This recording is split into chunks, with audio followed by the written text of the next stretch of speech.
Hello, this is Danny Doyle, and welcome to my Fire Emblem Path of Radiance 0% Growths playthrough. This is Chapter 5, and joining me once again is Jacob.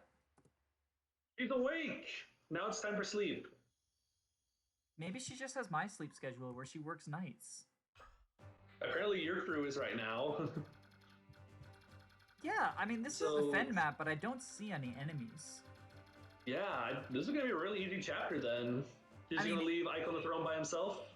I'm not leaving Ike on the throne. I'm actually going to take a play. I'm going to take a page out of Hardin's playbook and decide that a pre-promoted sniper is probably the best person to guard my throne, or gate rather, because this is a gate, and also there's a sniper on the gate in FE12. You haven't played FE12, have you? That joke probably sailed over your head. It sure did. At one point, Hardin decides that he doesn't want what's his name to live, George. He wants George to die, so he assigns George to guard the gate, knowing that a sniper does not make a very good guard. It does not make a very good chapter boss because you can just kill him at one range. And like plot wise, Hardin wanted George to die, so he put him on the gate. Like it makes sense. Of course, you recruit him, but I also want Shinon to die. Shinon is a dick. He's racist, as I mentioned last chapter, but he also abandons Ike when Ike's father dies. Spoiler, he's just like, peace out. He's a giant asshole to everyone. So I'm gonna do my best to get him killed this chapter by assigning him guard duty. Do you not want the free brave bow? Um, I mean, Brave Bow's tempting, but it's less tempting when you don't have anyone who can use it. Joffrey can use it. I was But gonna say, I think Jeffrey can use it. I'm not actually going to get Shinon killed. I do think he's the best person to guard the gate, though, because, as mentioned previously, he doesn't counterattack.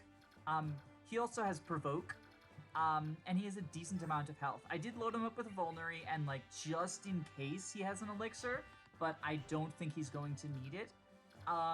This chapter is pretty simple. The fighter with the hammer is right here. I do want to make sure I get it, but I don't think that's going to be a problem either. So, are you gonna try to low man this chapter, or are you going to deploy everyone? I'm already Oh, low everyone's manning it. required. Yeah, this is still in the portion of the game where Ike is in training wheels. So this is kind of funny with, like, my strategy in account. Oh, the cutscene already played, never mind.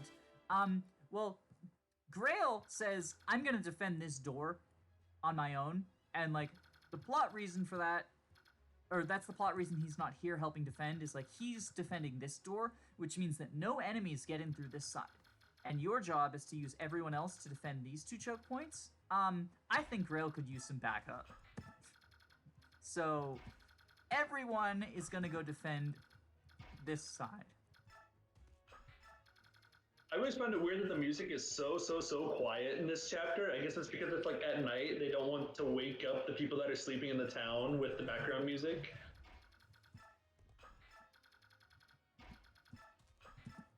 And like I said, You I'm know, taking a choke this page out. point. There we go. Shove strats. Oh, his Shove shove strats. animation is so slow. I hate the fact that Armor Knight's shove animation is so slow, and I'm probably going to be doing a lot of shoving with them.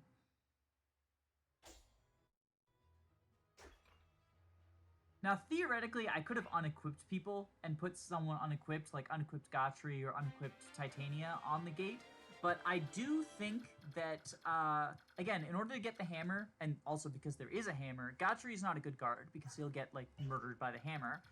And then I would like to be able to kill the person with the hammer. Leaving bows on Shinon means that he can potentially do it if the guy ends up clogged up here, or Titania and Gotri can do it. But this is a pretty simple chapter. I hope it's not going to take too long. Like, that means I reset. I see you're setting Ike and Oscar next to each other to build support points. Oh yeah, I'm definitely going to get the Ike Oscar support. I might do that just to stop Oscar from flashing green in the support menu. I do think that I'm going to get the Alincia Joffrey support because Joffrey is going to be Yes, I one of my love those. mainstays, and Elincia is unironically really good. Well, not really good, but is unironically going to be my best staffer. I think instead of good, you should be saying better. Is this the hammer guy? That's the hammer guy. Okay. So Oh, I no. want to clear the way for the hammer guy to show up. Where's the longbow? There we go. Nice crit. Because if the hammer guy stands somewhere where Shinon can kill him, then I get the hammer now you with can actually Shinon. see. And I don't need the hammer until chapter 10, anyway. Aren't there like 2 Fog of War maps in this whole game or something? Yes, there's this one, and then there's chapter 15, I believe. It's called, or 14. It's called Training. The one with Makalov. map. Yeah, it's the Makalov map. It kind of reminds me of Three Houses, where it's like, yes, there's Fog of War, but like, it only happens like twice or 3 times in the whole game, so it's kind of like, why is it even here? I mean, it's there because Edelgard needs to create such confusion that enemies can't tell friend from foe. There we go. Okay, so he attacks Gotri. That's the hammer guy. But this was calculated. Gotri is a juicy target for him, which is why I cleared the way. And then... Oh. That's what we're going to do. As soon as this enemy phase is over, you'll see. Because I figured either he would stand in a space where Shinon could get to him because everything is clogged, or he would decide that he's going to one-range Gotri, and Gotri is going to get him down to kill range, Soren's going to kill him, then Soren's going to get picked up. It's a whole thing. The only item on this map I'm not getting is, I believe the boss drops an Ashera icon, but luck is not a very good stat, so it's fine. Oh no, what about your crit avoid though? Nice hammer. I'm not too worried about getting crit.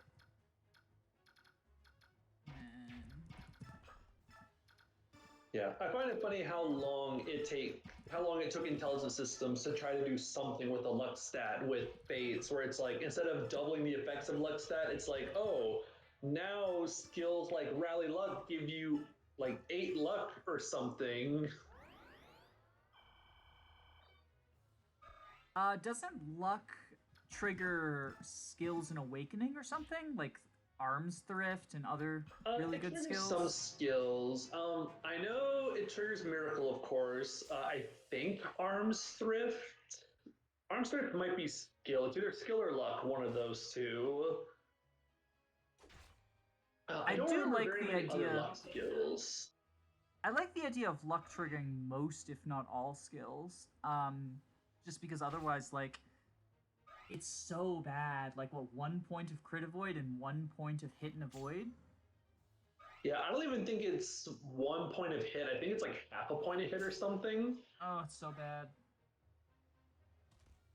Yeah, I kind of don't like how vague they are with it. Intelligent Systems has this thing where they like to be super vague about some things that we would really like to know, like growth rates or what specific stats do, like luck, for example.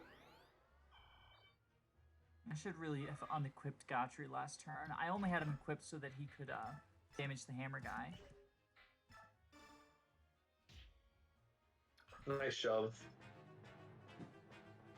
This is giving me major Talons of Light, like chapter, I think it's like 15 of Hector Hard Mode, or maybe it's like chapter 14 or something, where you have to like defend the map from like, what's his name? Sealan or something? Heath's friend. Yeah, I just finished that one in my draft recently. God, that chapter is obnoxious.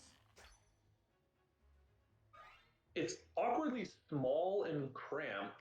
I don't really get that chapter. I'm pretty sure this axe guy doesn't drop anything, but yeah, just wanted to make sure. I'm not worried about bows. Yeah, because again, like I'm not getting any bow users like until Joffrey, and then he'll have his pick of the litter. From what I saw, there is a torch, a hammer, and an iron blade, and the Ashera icon, of course. I got the torch with Shinon on turn 2. It says the Miss Iron Blade is Blade. dropped by. Yeah, it says there's some Myrmidon that has one, but I'm it's pretty an sure Iron Blade. I'm pretty sure he's one of the reinforcements who shows up on like turn 5 or 6 and just doesn't reach me. Because again, they thought you were going to be choking those larger choke points, and in a vanilla playthrough, that's probably advisable. Like, this is a good map to get Oscar experience on, since you just got him back after he was absent for 2 chapters, and like, he's probably a little bit lacking. But right now, again, I should have unequipped Shinon, I just didn't think of it. I don't really care about bow uses. I feel like this is also a really good map for Oscar because it's also one of the very first maps where the enemies are primarily lances and swords. Here's all the enemies. I love defend maps when you like don't just kill the boss to win them. And they're like, oh shoot, we took too long. Nice cutscene. We're gonna skip that thing cutscene. on the chapter title. Yeah, I just don't want Nintendo to copyright claim me. But that was chapter 5. I hope it was fun and engaging and not just a boring slog of hitting end turn over and over and over. But it was probably the latter. Engaging and emotional journey. Chapter 6 will at least be a little bit more engaging than just hit end turn. Like Titania, Chapter 6 is where the playthrough gets hard because you can't just Titania solo and not have any casualties. So this is a fun one. I like this one. 7, of course, is better, but we'll tackle that when we get to it. Anyway, thanks for tuning in. Toodles poodles. Bye.